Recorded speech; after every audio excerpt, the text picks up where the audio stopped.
This podcast is brought to you by Jumbi Waikiki. If you're in Waikiki and you need a drink that actually hits, come to my store. Smooth, vibrant matcha made from carefully sourced, hand-picked Japanese tea leaves from a 100-plus-year-old farm. So you know we got the goods. Don't be fooled by the cute drinks. The matcha is top-notch. If you're asking for my favorites, the yuzu dragon fruit cold brew and the guava matcha, which, by the way, I created, cold brew is a must. Fruit forward, but balanced with that high-quality earthy matcha, and it's gonna get you right. Remember, you can control the sweetness level of your drinks. Like, if you like it hardly sweet at all, or just a hint of sweetness just to balance out the matcha, I suggest you just get the fruit puree and you don't add any extra sweetness to it. That's how I personally like it. But if you want some extra stuff later on, walk up to a barista. They'll add a little sweet to it. You know what I'm saying? So come to the store. We are located at the Royal Hawaiian next to the main stage. Mahalo, my babies. Hope to see you there. And I'll hug you if you see me there. Bye. I think almost every year since I got married, I told my wife, like, I'm gonna quit this year. Is she at night, does she have a fist like this? I was like, I'm gonna quit this year. Like, shut up. There are kind of two sides of me that I should view for myself as a creative, which is one, I'm good at it, therefore I must do it, even at a level that is not satisfactory for me. But I should also have a portion of myself that I preserve, that I cultivate to chase that feeling constantly. In 5, 4, 3, 2, 1. What's up, everybody? Welcome to another episode of the Genius Brain Podcast. How are you guys doing? Korea never lose, everybody. We have my very, very good friend, longtime friend, Sam Ock here. And look, Genius Brain, usually we have Ed being the main co-host, but I did realize that one of the biggest requests that I do before Genius Brain ends is to have new guests. And I stopped bringing on new guests for the longest fucking time. And the only reason why is just out of pure laziness, you know. Mm-hmm. But you know, Ed and I have been friends for so long, and we talk so well about just random topics. Yeah, I mean, it's great if you have a good co-host. Yeah. And then for me too, it's like I talked about this on the podcast before, but I got a little traumatized because I had a couple of guests who were a little crazy. You know, I gotta say, this is actually my first official one-on-one podcast. Really? Ever. Yeah. Did you ever do a podcast entire before? Life. I've done a podcast actually with someone who they said they recently connected with you, Honey Jam. Do you know Janice Jung, David Jung? Yeah, they're going to be on the pod actually tomorrow. Yeah. So they told me that they connected with you. But yeah, that was probably the other podcast I was on, but it was with James. It was with Uzuhan. And so this is actually my first ever like one-on-one thing. Well, I wanted to bring you on because I don't think I've ever got to talk to you about you and your like music and your career as an artist, because we've always just kind of ate food and just hung out. Yeah. You know? We never really talked. The important stuff. Yeah. It's like, hey, what do you want to eat? But like, I never talked to you about kind of what you do, how you even got into the space, like the transition. And always for me too, when I think about this, and I know there's a big audience that I have that want to go into art, right? Uh-huh. And I think that sometimes like with art, there's just, people only get to see like the end product of like the good stuff that we do, but they never get to see like how hard it is to be in it, right? And I know you've had such a long career in music. I know, it's like crazy to think about, Right? And where did you, let's just start with this, right? And these are like questions that like guests or listeners are really curious about for you. It's like, number one, generic as hell, but how did you get started into music? Yeah, for sure. First of all, before that, like, I think one thing about like being on podcasts and that kind of thing is like, I am like, I think a classic like reclusive kind of person, like as the Gen Zs would say, like, I don't want to be perceived. You know? And so I think in general, like not only with you, but with the general public, like they don't really know much about me or my story or that kind of thing, except for the things that I've kind of like chosen to share. Yeah. And so, yeah, I think it's great that, or like, I guess that's one of my like goals is like moving forward, you know, I realized like I put so much pressure on myself of like, I don't want to be eternalized. I don't want my thoughts or my story to be like on the internet forever, you know, like what if I say something crazy or whatever, you know, but I realized, you know, you can just you can also know that what someone said in a certain time might have just been how they think during that time in that context. Yeah, and that's something that I've had to tell people multiple times, people who are new to the podcast, not like longtime fans, Right. like, well, they'll try to do gotchas on me. Like, didn't you say this? Like, yeah, I changed my mind. Right. Like, next question. Yeah, I can change. We can change as people. We can change as people. We can grow. There's a lot of Exactly. things, right? I've said a lot of stuff where I look back and I'm like, yeah, I don't like that. Like, why did you think that? And then I'll think back at the time. It's like, oh, because of X, Y, and Z, this is why I thought this was something that I really adhered myself to. And then I grew.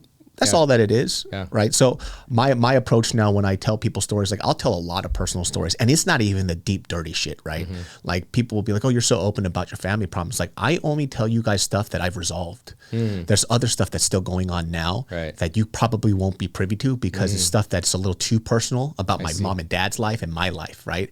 But if you think the stuff that I tell you is crazy, that's just the surface shit, that I feel like I could tell the story to help people learn through what I'm learning, like my relationship with my father, my relationship with my mom, boundary setting for Asian kids, So I feel like when you do like pods or when you talk about stuff, especially for you as an artist, like people want to be connected to you in a way because they already feel connected to you through music. So when you talk about yourself, and obviously we reserve certain information, it's always good to like, I wouldn't necessarily good, but I think fans would like to know a little bit more about you. You know what I'm saying? Right. So here I am sharing my story. I mean, just to get into it. I mean, I grew up in like a very classic, I think, Asian American kind of household where if you're a kid, your parents want you to do some sort of instrument, right? Yeah. It's either like violin or piano. Classical piano. Classical piano. So my parents, they signed me up to do like classical piano. So I did that starting at 5 up until freshman year in high school, so like 14. Holy shit. But I hated it. Like I hated the structure of it, like everything's about like drilling scales and like it's about like reading music and like playing the pieces that were like basically put out for you to do. It's very structured, and so I hated it. I realized maybe I'm like a different kind of learner because I didn't like that structure, but basically I grew up doing classical music. I didn't practice.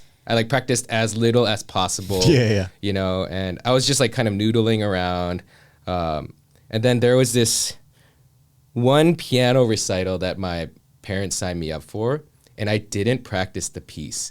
And that was like the most humiliating moment of my life. Was I still went to the recital and I played the piece, but like I basically messed up the entire second half of the thing. And like it was like after I ended, like it was just dead silent, like I was like, oh my gosh, this is terrible. And so I basically wanted to quit. So that was like my relationship with music was like, this is classical music. I don't want anything to do with this. But then around middle school, I joined like my church praise band. And so that was like a different style of music, right? It's instead of like playing classical, you're like playing with other musicians. And you're playing like more like contemporary kind of music, where it's like you're playing chords and that kind of thing. But because I was classical, I didn't know how to play chords. So I was literally like, doing this. I was doing like this, But like I really liked it. Like I liked that kind of thing. And so in high school, I was more interested in doing kind of musical things. And my mom actually was a professional opera singer. What? And so they were.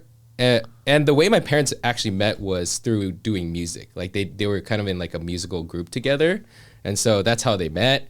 So like, I guess their context was like music. And so they were always were like born in art. Yeah, they're definitely more supportive of like enriching my life through music. That's awesome. Yeah. I've never heard of that. Usually it's punishment, Right. Yeah. And then, so they would always encourage me to like, hey, you should do these and like do band instruments. So like I did clarinet. Because I didn't want intention, and they actually wanted me to do drums, like percussion, which is very interesting, right? But they told me that I realized that if I play the drums, people look because it's really loud. And I didn't like the attention, and so I chose to do like clarinet instead. But the reason why I chose to do clarinet is because I thought it looked like a musket, I thought it looked like a weapon. But yeah, so I did a wind ensemble, and then I did like my church praise band type of thing.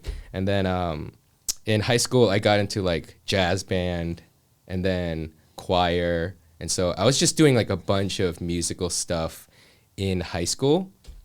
And that's when I realized that I might have a talent for this. And it wasn't really me. It was because other people were telling me like, hey, you're pretty good at this. You should keep doing it. And then my friends were all auditioning for like a school musical. And so they peer pressured me to like join them to do the school musical. And I still remember to this day, like what they do is like they give you like a piece of music to sing. And then they'll go down the line. Like they'll line you all up and then everybody has to like do the piece so that they can like pick who's gonna do like be the lead singer of this song, like who's gonna be the main singer. And so basically they went down the line and that's when I realized like, oh, there are some people that don't get music.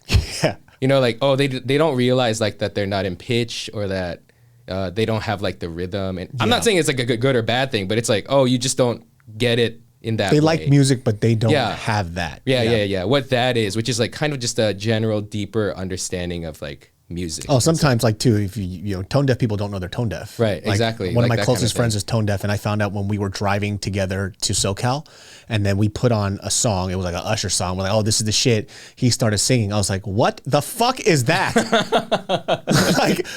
And we couldn't sing together because he was tone deaf. It would fuck me up. And I was like, is he like joking or does he not know? Yeah. And I'm like, oh, he doesn't hear it. Yeah, it's serious. Like, it's like they're real. It's not like a joke. Yeah. And so I realized that going down the line. And then when it came to me, like I sang it and then I basically got like a main singing part in the musical, you know, and then I performed at the musical. And after that, like all these like older it was like I grew up in an area that wasn't as Asian, you know, so like I had all these older like white people coming up to me and being like, you're good at this. Yeah. You need to do this. Yeah. You know, so I was like, oh, maybe I should do it.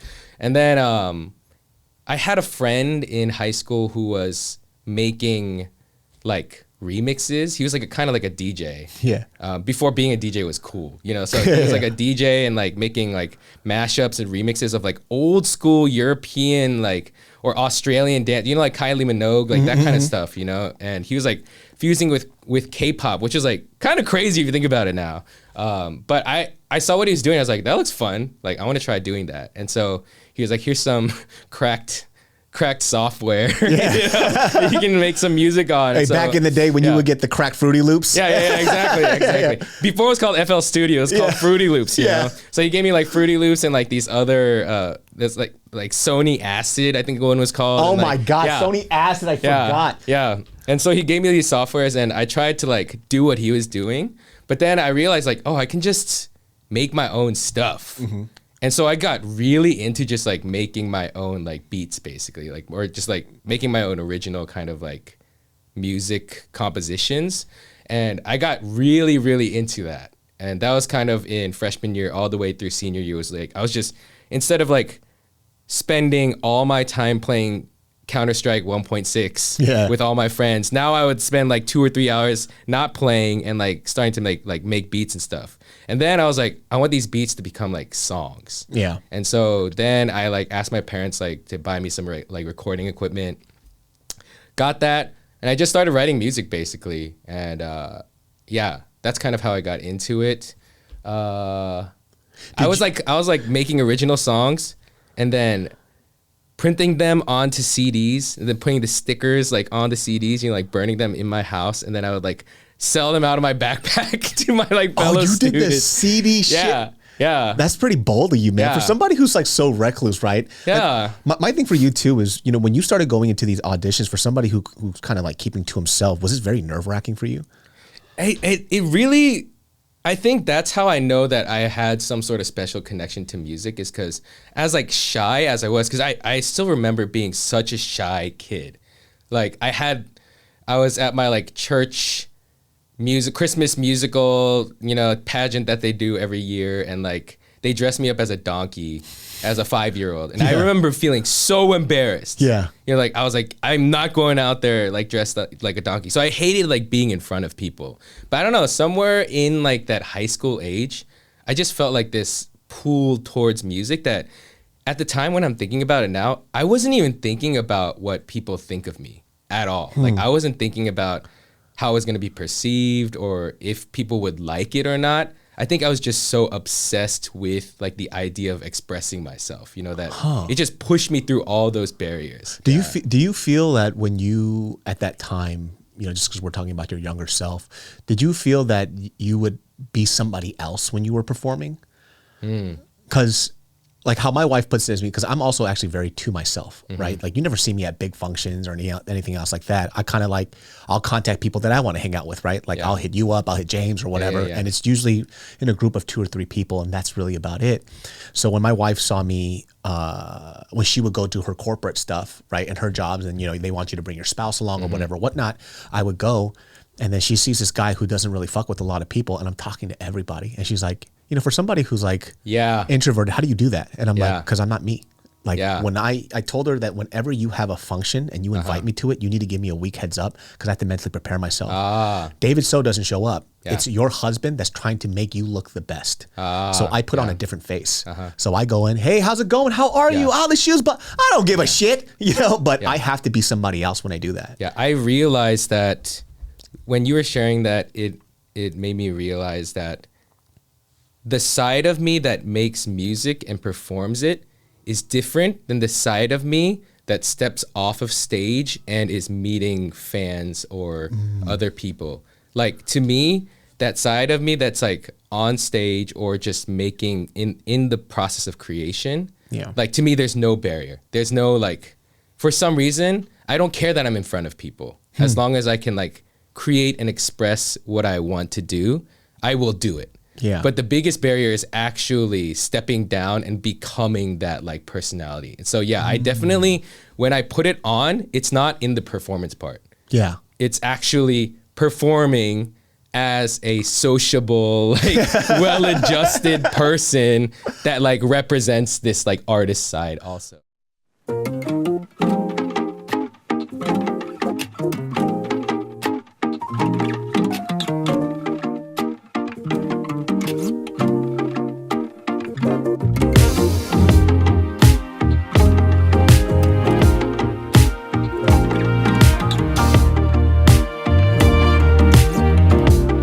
Baby, I love that you're so goofy, but you're only that way when it's just us two, and nobody else will get to see that side of you. And I think that that's so beautiful, so beautiful. Baby, remember we used to get angry and bothered at some funny and some trivial things. Oh, how our love is growing up and we look so good, like the finest cheddar, like the Cali weather, like the finest wine. You and I, our love gets better. When you start doing, I guess that's a kind of an interesting thing. So you kind of have, so your true self is the person on stage then. I think it's like the person who's like purely expressing himself. Yeah. Yeah, I feel like it's always interesting because, you know, from a performance aspect, whenever I do stand up or whatever, whatnot, like I'll just use my wife for an example again. Like she's seen me do wedding stuff, right? As somebody who does the, you know, the pastor stuff, right? Where I marry the person together. Like I'm the guy. And then the one time she's seen me do it 2 times on the fly, specifically because the person that was supposed to do it backed out. Oh. Because, you know, a lot of the times now people aren't getting the pastor to marry them. They're getting their friends. Yeah. People get cold feet because they don't actually realize that you have to be good at this stuff. 2 times the people backed out and I stepped in, right? And then my wife sees me do that and she goes, how did you do that? Like you literally showed up today expecting to be a guest and you walked in and you gave like this beautiful speech, blah, blah, blah, blah, blah. And I feel like I get like I don't want to. Like my palm starts to sweat. Right. I'm palpitating. My heart's starting to beat fast. Yeah. But the moment I grab the mic, a different person shows up. Yeah. Right. And it's there's weird. A part of that. Yeah, for sure. Like you almost feel like it's hard to explain almost, right? Where right when I start speaking, it's almost like I disassociate from that nervous person, and then the person that I'm quote unquote supposed to be shows up. Right. Right. It's like I think what it is, it's like a pearl in a clamshell, right? Like it's closed. It's really closed and you don't want it to open up, but something might pry it open. And when it does, there is a pearl. Yeah. It's just been inside, like being molded over time. And so I do think people who are oriented towards like performance art, they always have that internal like diamond that's being formed inside of them. And sometimes it needs to be forced out, but they don't prefer it. We don't prefer for that to happen, but it will happen. And so I think we always have that sort of like readiness there. Yeah. But I feel like the big difference between like a performance that artists are satisfied with versus one that they're not is the amount of intention and expectation that they had for themselves and if they met their own expectations, you know? So I feel like for those kinds of things, for you, it's like, yeah, I'll do it, but it wasn't the best thing I ever did, you know? But for other people, they're like, that was amazing. Like, how did you do that? You know? There has never been something where I performed where I thought it was perfect. Yeah. I've always hated myself after I was done. Yeah. So that's a whole other thing I can talk about. I mean, we could get into that too. You know, I think, I don't know. Like, I don't know why we do that. Like, I don't. Yeah. I don't get it. Like, every time I step on stage and, you know, people can congratulate and I'll tell them like, how good, was it really good? You know, because for me, I feel like I missed this, I missed that, I should have said this, I should have done that. And I kind of like stew in that a little bit too long. Right. And then when I should really just be like, okay, you got it done. Good job. But I feel that in the moment, like when I have the mic and then afterwards I sit off, I'm like, oh, fuck, I should have just done this joke instead. I should have done that. But then I can never really take those compliments to heart because I don't feel it. Right. I always feel like I didn't do enough. Like if you felt like you did something perfectly, would you stop creating? So I actually ran into this problem for myself when I did the film Gook, right? My goal before I did that film, and I've said it before on this podcast, was that whenever I would go to an acting, like an agency or whatever, they're like, oh, we don't need any more influencers. And that pissed me off, right? Because I was like, oh, do you think I'm bad at this? Right. So my motivation for things was spite, which is a terrible thing to do because once you defeat that demon, you're left with nothing. Right. And so I was like, okay, you won't give me the roles that I want because you don't think I'm good. Cool. I'm going to do my own thing. And then when I met with Justin had this idea. He wanted to put me in this film and I could be a part of the creative as well.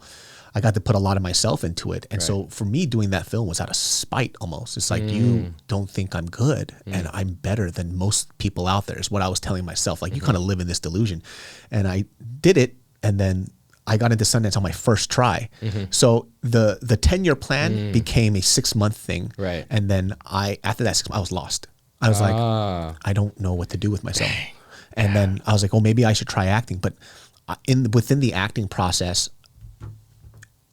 everybody, including Justin, agents were like, dude, you're the next thing, right? You have to keep doing this. And as I kept going to these auditions, I was getting a lot of callbacks. I never felt that feeling that I had like when I first started doing stand-up or something else, like booking things. I didn't feel good. Yeah. It just was like, oh, I got a role, right? Oh, I did this. So I started to realize is that Gook to me, if we go back to what you're saying, was my perfect, and then when I was done with that, I was left very empty. And for the longest time, up until maybe even like last year, I've been searching to feel that feeling again, right? And that shit has been haunting me. It's like, I want to feel that again, and I keep chasing it. Where is this thing? Right? And all these skills that I've developed over time, I started to realize there are certain things that when my chapter is closed, it's closed. Right. So what is the thing that's going to get me to feel like that again? And it's kind of been like that for me. Dude, I feel that so hard. I think it's like a true creator's dilemma, like someone who loves the idea of creation and like making something that represents themselves. Like, you are your hardest critic. I am my hardest critic.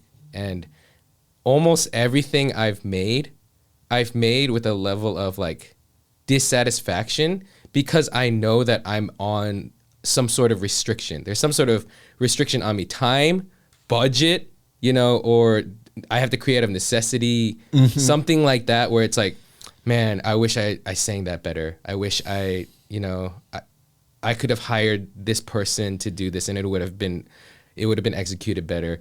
There's always something about it where I'm not satisfied Yeah. with it, you know? And so I think I keep chasing this idea of like the perfect piece. But if I ever got it, I think I would also be in the same position where it's like, what do I do now? Because I think there's so much of the passion and drive hidden within that desire to see something like executed at that level.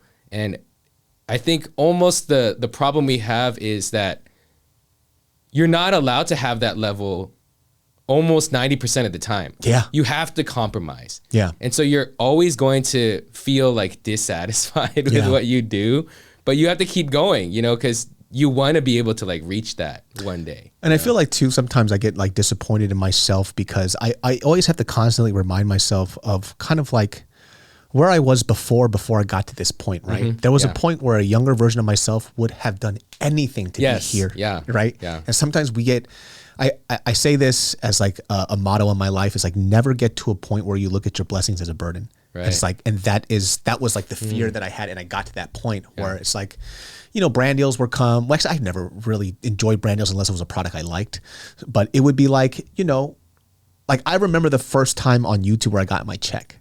And forever I remember that feeling. It was like a $200 check. I remember getting that check and I felt so fucking good. And I always want to remind myself, it's like, go back to that, right? Not to say that you could ever replicate that feeling, but is that it is the thought of being grateful, right? And I think like always keeping that in my back pocket is where I want to be. And I've done this thing throughout so many years where I feel like, you know, you can probably relate to. It's like, it's almost like sometimes I feel like we self-sabotage ourselves to put us in a position so where you have to work harder. Yeah. Yeah. It sounds crazy. Yeah. I don't know if people can understand that where sometimes like we get caught up in our own, you know, our own stupid sorrow, artistic woes where we just don't do anything. Yeah. And it's just like, what are you doing, man? Yeah. I mean, I like to categorize myself honestly as like, I feel like I'm the classic tortured artist. Like everything I do, there's some level where I hate it, you know? Like when I'm making it, I'm like, this is the greatest thing ever. But then after that day, I'll like come back to it and be like, this is terrible. Yeah. You're like, this is so bad. And I'm like, why do I do that to myself? And like, I also feel so much guilt about exactly what you said, which is there's so many people I know who they would chop off their leg to be in like a similar position that I'm in, or to have like the gifts that I have to be able to do what I do, you know? And so I think that for the longest time, I would let that guilt kind of drive me forward, but it's not in a good way. Yeah. It's almost out of spite. Like I'm creating for myself out of spite that I should be grateful because other people can't do this, you know, like that kind of thing. But the way I'm trying to like view it while I'm moving into the future is that there are kind of two sides of me that I should view for myself as a creative, which is one, like I'm good at it, therefore I must do it, even at a level that is not satisfactory for me. But I should also have a portion of myself that I preserve, that I cultivate to chase that feeling constantly. Yeah. And so now, like the way I'm trying to look at what I do is honestly, I'm trying to look at it like a real job. Yeah. It's a job that I show up to 9 to 5. I wake up, I work out, and then I go into the office. I'm like, I'm going to work. Yeah. And my work is this creative, is this music, and I'm going to finish it. Yeah. There's no more of this, like, it has to be perfect.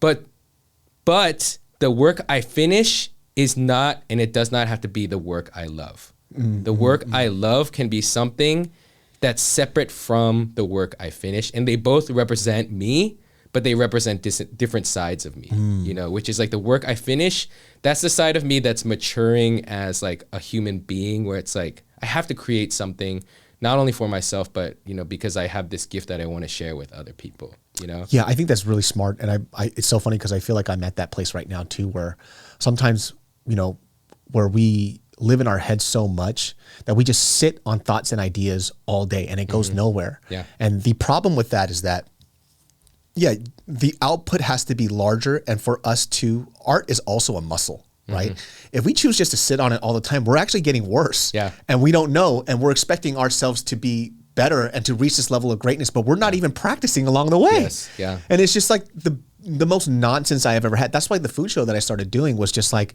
David, you don't know where this is going to go. Right. You actually don't even know how it's going to be shot. But how do you know unless you shoot it and then see what you like and dislike? Yeah. And then I also have to be okay. Like I just shifted the show again because I realized, like I was talking to Sam earlier, and you guys will see the explanation in the video when it drops in later this week. But it was like, this is really expensive and you can't eat 8,000 calories in a day. What the fuck were you thinking? But imagine if I sat on the show idea and I didn't know that. Like, how would I have known if I didn't even try it? Exactly, yeah. And I sat on this idea for 3 years, which is stupid. That's really long. It's a really long, I could have done this 3 years ago. Yeah. Why the fuck didn't I do it? And then I get into this point too where, you know, I'm like reaching out to restaurants and I'm like, they won't reach out to me. And then they hit me up. And then, you know, I had a conversation with a buddy of mine. They're like, they like you, dude. They want you to come and show the restaurant. Like, why do you always feel like you're a burden? It's like, it's because that's how I view myself. Yes. You know? Yes. Like, it's such a toxic, toxic, terrible way to view yourself. Like, it's crazy. Like, even to this day, when I walk into any room full of any kind of creative people, the first thing I think to myself is, nobody here cares or wants to work with me. I know what you're talking about. It's crazy. Like, where did that come from? Where does it come from? Fucking know. I walk in and the first thing I say, everyone hates me here. Or like, no one cares. Like, I'm invisible. Why? Like, I don't understand. It's such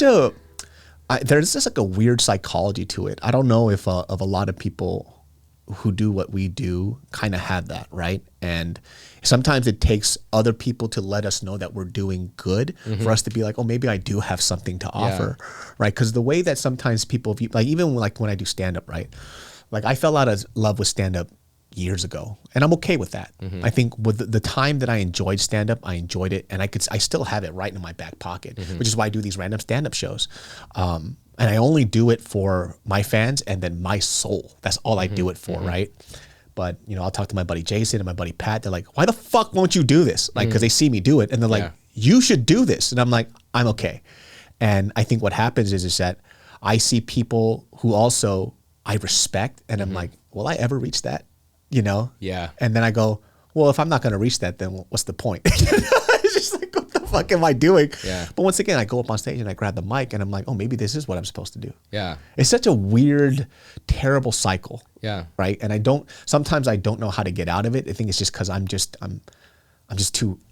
in it, you know? Yeah. I need something to drag me out. Yeah. I think a lot of times, like, I create for myself. Yeah. Like, and it's like the most self-centered thing. It's like when I'm making stuff, it's so rare that I'm thinking about anybody else. But I had this really good moment of clarity that I experienced going to a friend's show. Like they had a tour stop in LA, and then I was there and they were performing their song, and I saw someone in the audience, like a full-grown man, standing there with his wife. He's like probably in his 40s, and he was just bawling his eyes out while my friend was like performing the song.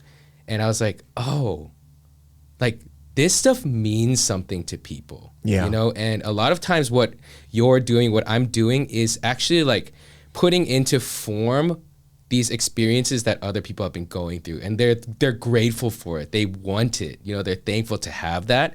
And for me to like be this critic that's like, no, I'm not gonna do it. I'm not gonna perform. I'm not gonna do these things because I'm not comfortable with it, or it's like not good enough for me. I realize, that's like, it's one thing to like be self-centered in the creation, but it's another to like be self-centered in like just not allowing yourself to finish it ever or put it out into the world, you know? And like, so there is like a level of like humility, I think, that comes after you have to like surpass that perfectionistic side and like truly humble yourself to be like, okay, even though I want it to be X, Y, and Z, and it stresses me out, there is a point where I think I should do this. Yeah. You know? And so that actually inspired me to be like, I think I should perform more. Because I haven't performed formally like my own thing in probably like 6 years now. It's been a long time. Yeah. Do you enjoy the performance aspect?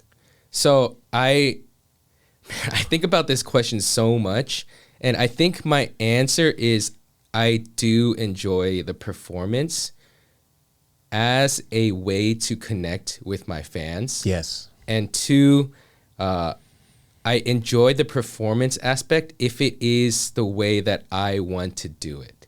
And I think the thing that turned me off to a lot of performances was like, man, I had to like, one time, I still remember, I was like, there's this one performance I did in Korea, and it was like at this swanky hotel, and I was performing like at a pool. Like there's a sound system at a pool, but no one was in the pool. I was like on one side of the pool, and then like it was like this swanky event. So there were these people like in like nice clothes, like all around the pool, like cocktail hour type of thing, talking to each other. And I was like, why am I doing this? Yeah.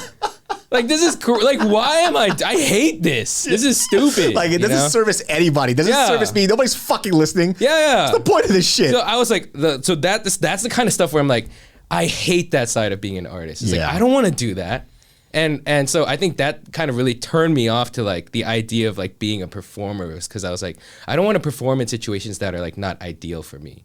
But I think the thing I realized is, I actually can create the ideal situations. Yeah. It's just that it's mainly going to be on me then. It's not going to be on these other people. You have to bet on yourself. Yeah, exactly. And that's also kind of runs into the problem of us not believing in ourselves at the same time. Yeah.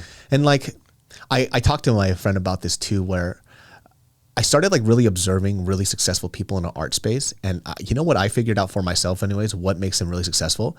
They are fucking retarded.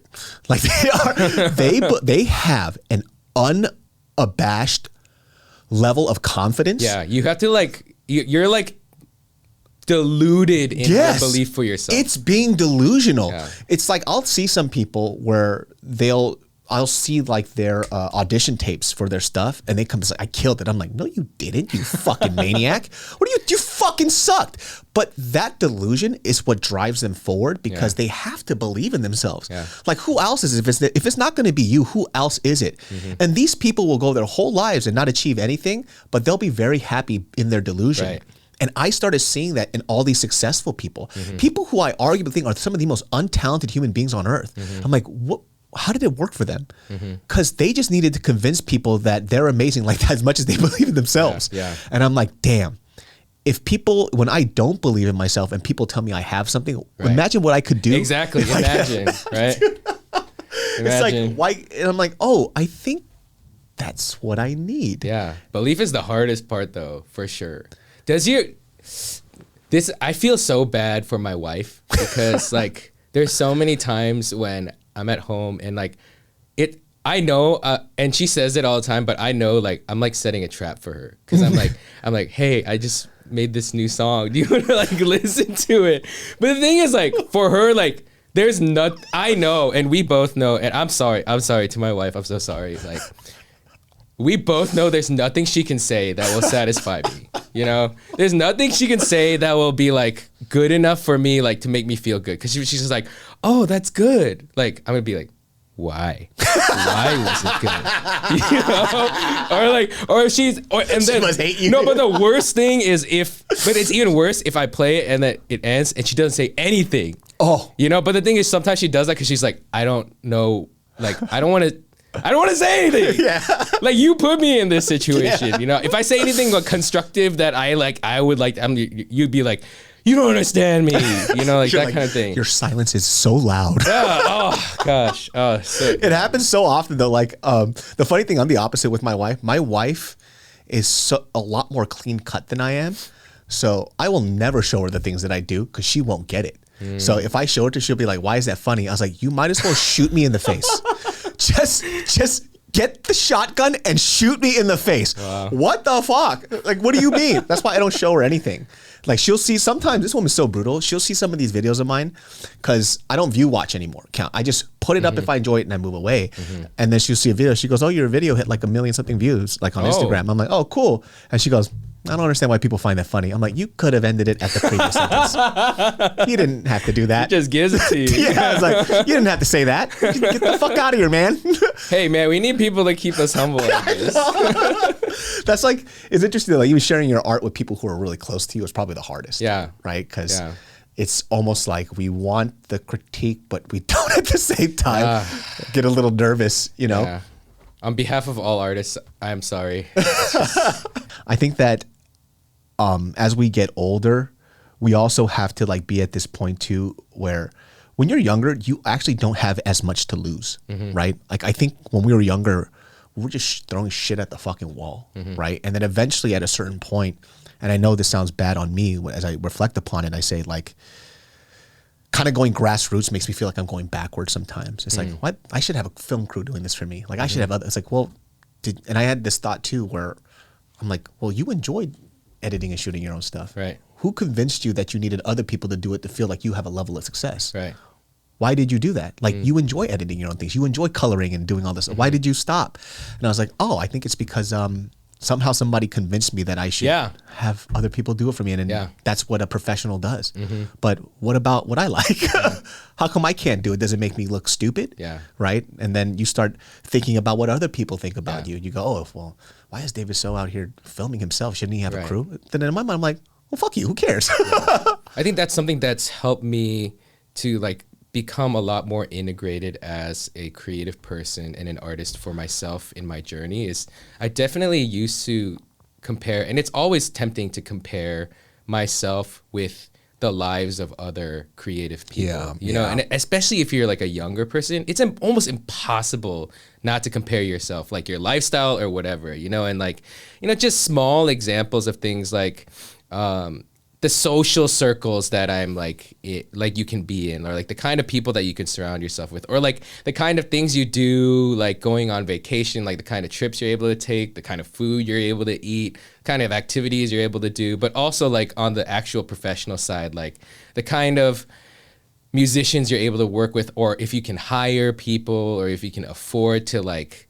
go on a tour and like that kind of thing. But if I like really thought about it for myself, it's like, I don't like touring. I don't like just going to a city, performing, and then having to go somewhere else the next day without like getting to chill there or anything. Like I hate having like a rigid schedule for myself. I don't want someone to tell me what to do all the time, you know? And so like there's these sides of like what you think are metrics to success that are actually not real metrics. You just use it because somewhere along the way, someone told you like that's what it means to like be a successful person. Yeah. You know, but really success as a creative person is what you feel like you're able to, what is successful for you, which for me, it's like, I get to create full time. I get to be a creative person, like with all my effort. And that's all I really want. I want to wake up, go on a run, you know, be able to eat like good, nutritious food. I don't even want bad food for me anymore. I'm at that age where it's like, I don't want something unhealthy now, you know? I want to be able to like pet my dog and go to work from home. Oh my gosh, that's amazing, you know?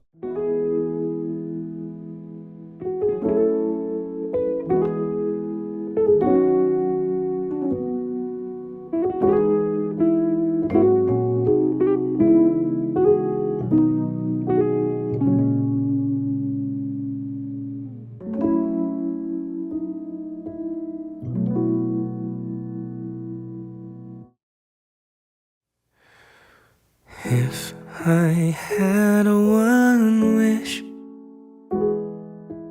it would just be this,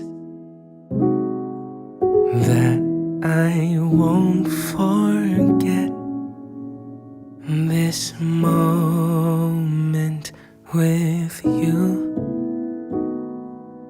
If I could not sing, and if the bells won't ring, I will not forget this moment here with you. If I had one day, I would be okay. If I knew I'd spend it all with you.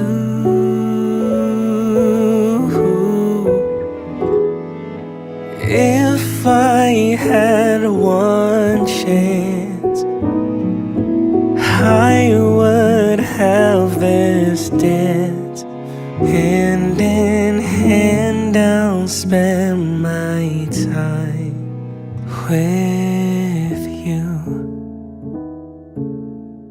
Yeah, it's that big concept that I live pretty, hardcore by, which is like I'm very cognizant that, my time here on this earth is always borrowed, right? And like when I get caught up in this thought of like what ifs and everything else, it's like, well, especially after having a kid, I'm like, the less that I'm present, the less I get to enjoy this. Right. Because I don't know when I'm going to leave, right? My child doesn't know that. Hopefully my child gets to live a very long life.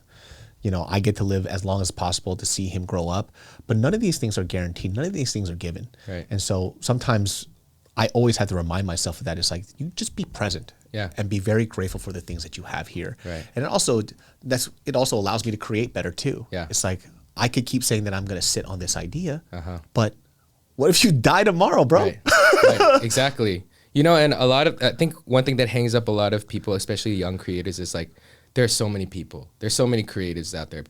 There's so many people doing it. The market's like so saturated, But I think on the other side of that coin, I will tell everybody, the consumer will never stop consuming. Yeah. There's always going to be a pie, and the pie is going to be bigger. It's not to get smaller. I don't think I've heard any K-pop stan be like, there's enough K-pop groups. Yeah. I don't know. I know. And by the way, no disrespect to K-pop, but literally one dies, another one comes up. Like there's so many, there's so and many. every time a new concept comes out, it's literally like, I'm sick of this. No one says that. It's like, yes, another one. And so if you're a creative person, it doesn't matter what you want to do or if there's a million people doing it. Like you're doing your version and people want that. Yeah. At the and end like of the day. it's you. Like the product at the end of the day is you. Yeah. So people want to be invested in the things that you're doing, whether you feel like it's the same thing or not, which kind of leads me to like the other question, right? Like for you, have you ever gone to a period in your career where you wanted to give up? Man, I feel like I think almost every year since I got married, I told my wife, like, I'm going to quit this year. Is she at night, does she have a fist like this? I was like, I'm going to quit this year. Like, shut the Yeah. And then and then she sees me so miserable if I'm like not doing something creative, but I'm like, no, I can't. It's like, it's too hard, So yeah, obviously like all the time, like I think about like, what if I have a life that's like stable, It's just like get a job. Clock in, clock out. I know money's coming in. Yeah. Like that would be so nice. And like, it's just something that I keep telling myself. And honestly, it's something that I'm still like wrestling through. Yeah. To this day, it's like, how do I know if I'm at the point where I need to stop or quit? Yeah. But I will say that just my relationship with music, I don't think I will ever stop my relationship with music, period. I think it's a gift I have that I can use just for myself, but for others too, like to bring people joy, to serve at church, to serve the community. Like I think music will be a part of myself until I die. And so I don't think I'll ever stop creating on that side of things. Yeah. But I've actually made a lot of peace with if I ever have to make money a different way, I'm totally fine with that. Yeah, it's the love that kind of keeps you attached to it, right? Yeah. Like I think I kind of realized that for me when I was doing music was that number one, don't know music as well as I thought I did. Number two, it wasn't something that I would have ever pursued as a career because I'm not a musician. I'm somebody who likes music. Yeah. I don't love it, right? Yeah. And there is a staunch difference. And I actually figured that out coming to LA and meeting real musicians. I was like, oh, I'm not that. I was like, this is just something I just do fun, right? I can do a song here and there. Like even when my wife sees, she goes, oh, you do like these, you just go on into the garage and record something real quick. And she was like, why don't you just do another one? It's like, because I don't want to. Because that satisfied what I needed. And then I'll do another one in about 8 months, She goes, how come you didn't record the whole song? I was like, I didn't want to. I was like, I just didn't want to. Yeah. And I will say even among like people who love music, there's a difference between people who music is their life and then the people that make money with music. Yeah. Because I will say, if you want to make money, just with art in general, right? Art is a product that is consumed.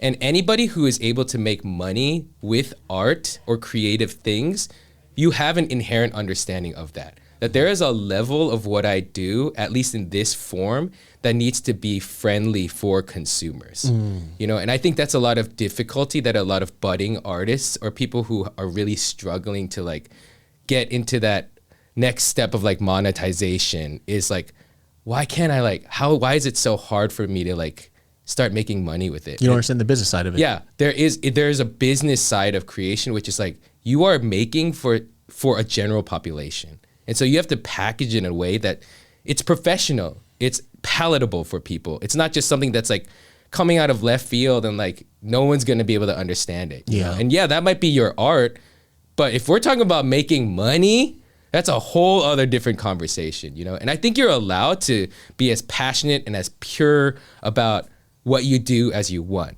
But when the second you start adding, but I want to make money, I think that is a whole other conversation that needs to be had. Yeah, I think that happens also in like acting too, right? Yeah. They're like, this is my blockbuster ticket, and then I do these short films, these indie films that satisfy my art side. Yeah. And it's like, it has its tools and its purpose.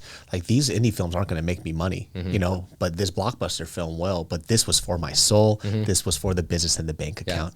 And to have that level of maturity to be able to separate those two, I think is really hard. And when I was younger, I used to view that as selling out. You know, I was like, you're a sellout if you're like, you know, if you're doing like commercials or something, come on, what are you doing? You know, like that's what I used to think, but now I'm like, oh, I get it. Yeah. You got a family, you got kids, you know, like you want to like create a legacy for yourself. Like, yeah, it's okay to like do that kind of stuff as long as you can also feel peace about what you're doing. You know? Yeah. For you as a musician, what is your perfect end goal scenario for you? Like in music, like if you were to have a conversation with yourself and you told yourself, if I did this, this, and that, this is where I wanted to be as a musician. Yeah, I think my end goal is that I am surrounded by a community that not only supports me, but I support them creatively. And so that my dream is just collaborating until I die. If I can do that, like I don't need to be a star. And I don't think there's anything wrong with wanting to be a star, you know, like wanting to have sold out tours and selling out stadiums and stuff like that. I think that's totally fine. Like people are born to do that, you know, to be stars. I'm not that kind of creator. My dream is like, I want to be able to support people like that, but I also just want to be able to keep creating. And being free to like do whatever it is creative, videos, music, photos, I don't know, film, whatever, as long as it's something creative with people that I love creating with and that love creating with me. I think that's like what you and I actually have a lot in common. It's like, you know, I asked you that question because I've been asked that question before. And I think after years and years of doing this, I think it was just my end goal is that I just want to create till I die. And I don't care in what facet that it is, but to be able to like express myself however I want is something I don't want people to take away from me, right? It's like, it could be in any type of art form. I don't care. Right. And even for me, like farming is an art form for me too. So I like growing food, just something where I can express myself and be happy with the things that I'm doing is where I want to be at. Right. So when I even had a thought too, like a buddy of mine who's doing stand-up, I was like, look, if you ever want to get into a position where you want to be on a bigger stage, it was like, I don't mind being a writer for you. Right. Like, let me know. I will be a writer for you. He was like, well, how about we could do it? It's like, I don't need the limelight. It doesn't matter. I just want to be a part of the creative. Yes. Nobody can know who the fuck I am as long as if I make money with this with you, but not a single person knows me. That's the dream. I don't care. That's amazing. I don't need that recognition because like I said, I'm going to die, you know, and we don't know what other people believe in, but you know, I don't know what God has in store for me. Right. If I go today or tomorrow, I pray that it's not tomorrow. Right. But I don't have that choice. So all this glory that I bring to myself here, I mean, who's going to remember it at the end of the day? I gave up the idea of legacy a long time ago. When I kept talking about legacy, I talked about it as if I'm going to experience it after I'm dead. Right. You're dead. Like you're not, there are no fruits of your labor here. Somebody else will come after me that'll do better and better and better. There are only a few handfuls of people in this world, and we know them by name, that leave a legacy that lasts a long time. Dr. Martin Luther King Jr., right? Or if we're talking about music, we're talking about people like Michael Jackson, a lot of these pioneers, right? So many little people get to have that, right? And I think it's okay to go ahead and strive and achieve that. But if you don't reach that, it's okay. Right? You still got to do what you love to do. And so no matter where that goalpost shifts for me in terms of like artistry or what form it is, I just want to be able to create. I think that's where I want to stay at. Yeah, that's the dream. Yeah. So for you, before we like wrap this podcast up, top 3 artists of all time. Yeah. Who are they? The first person is Stevie Wonder. Stevie Wonder. Yeah. And then second, for me personally, is John Mayer. John Mayer. Yeah, John Mayer, Stevie Wonder. And then, I mean, this just popped up, but it is what it is I really like Death Cab for Cutie. Death Cab for Cutie. That's a random one. Yeah. Yeah. I don't know. Those are the 3 that popped up. I think they're so different, you know, those 3 artists or band. Last one's a band, but for me, it's united under like they're definitely on the mellower side. Yeah. You know, it's not like crazy sharp sounds and like kind of edgy kind of stuff. It's just all like more on the mellow side, and like there is like a level of like reflection and like emotional kind of like, I guess, intuition within the music. And then there's a huge focus on musicianship. Yeah. So those are the 3 that popped up. Yeah. Did you grow up listening to Stevie Wonder your whole life? I did. Oh, actually, no. I discovered him in high school. Yeah.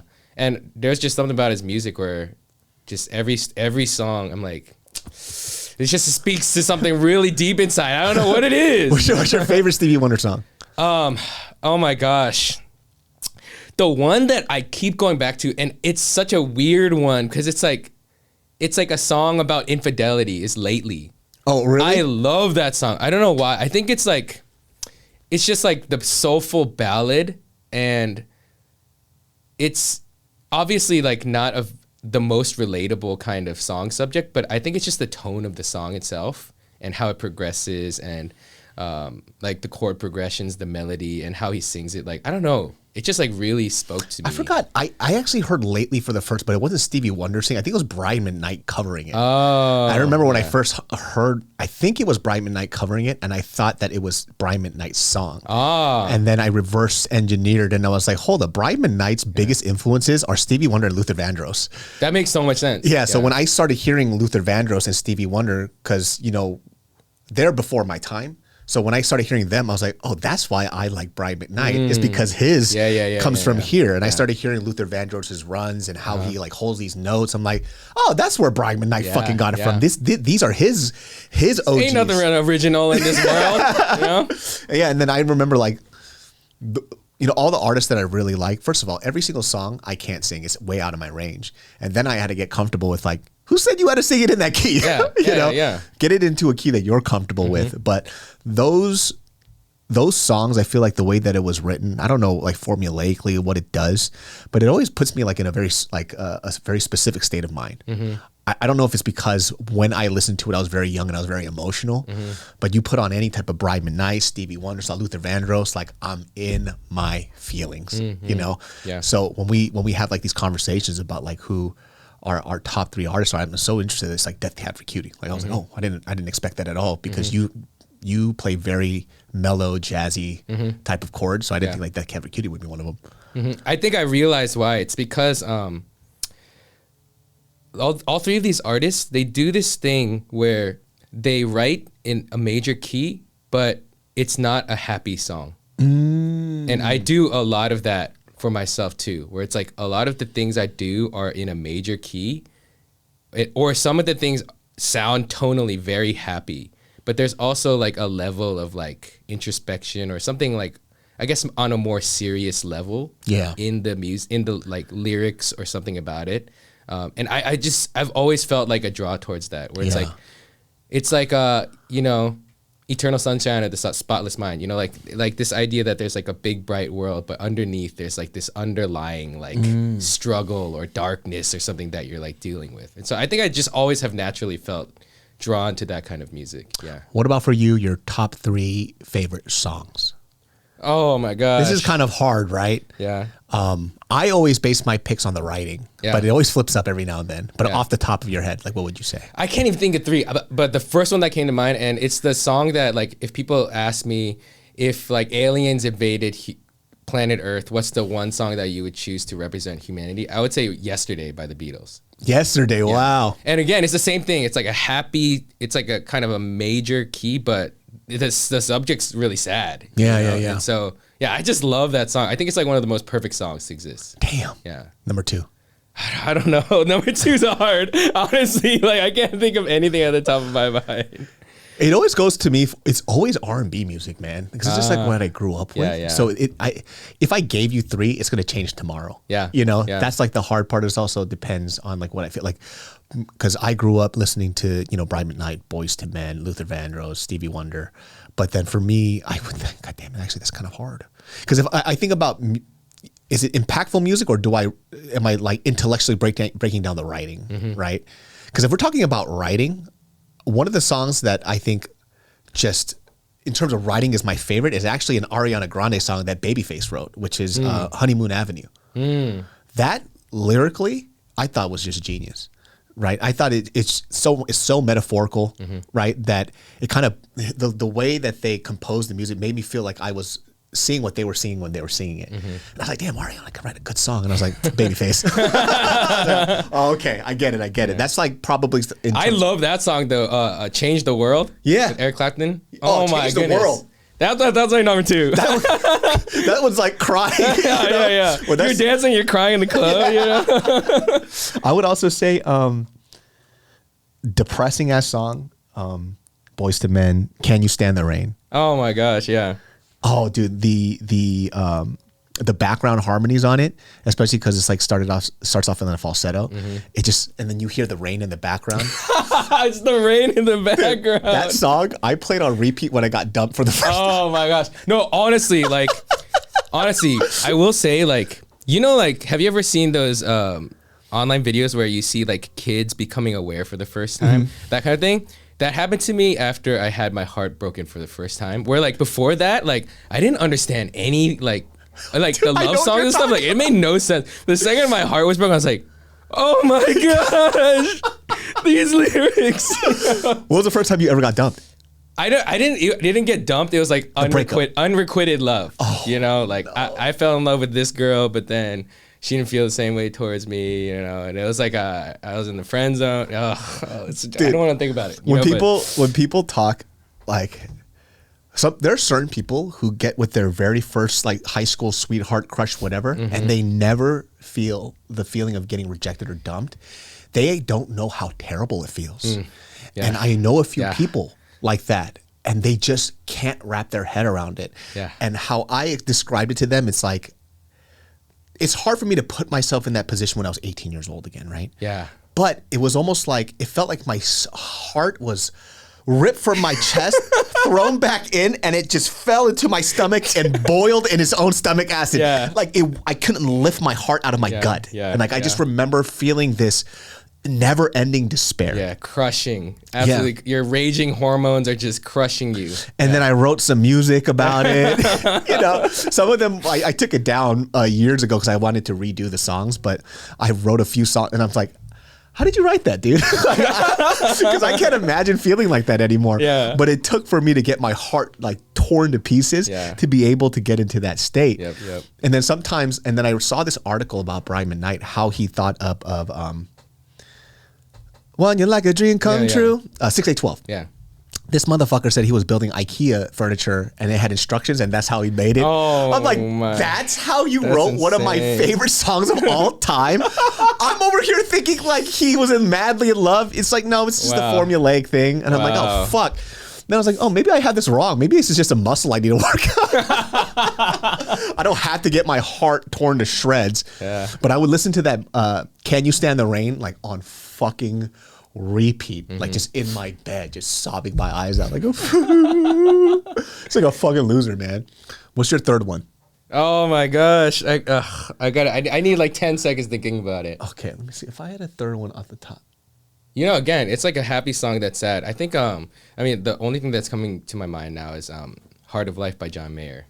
I really like that song. Like all these songs are like mellow, soft, but sad. Yeah. That's a weird like juxtaposition. Yeah. Oh, Music Soul Child, Love So Many Things. I think that is one of the, or it would be I Love You When Your Hair Turns Gray. I think that's one of the most beautiful love songs I've ever heard in my life. It's such, anything with old age for sure. I know. Yeah. And then you see the music video. I think that's like, that kind of set an example of a type of love that I wanted. So definitely that would be my number 3. Might be my number 1. Awesome. Well, guys, we're going to wrap up this podcast here. We could probably talk for hours. I'll have Sam on again. But Sam, thank you for coming on.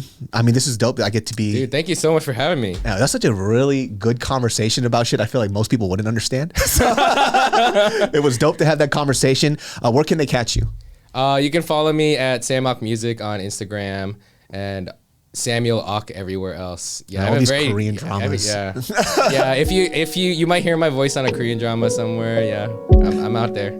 Well, catch Sam at all of his socials. Make sure you listen to all the stuff that he drops, and we will see you next Sunday at 12 p.m. Peace. Please tell me that I am okay. Please show me that this is the way.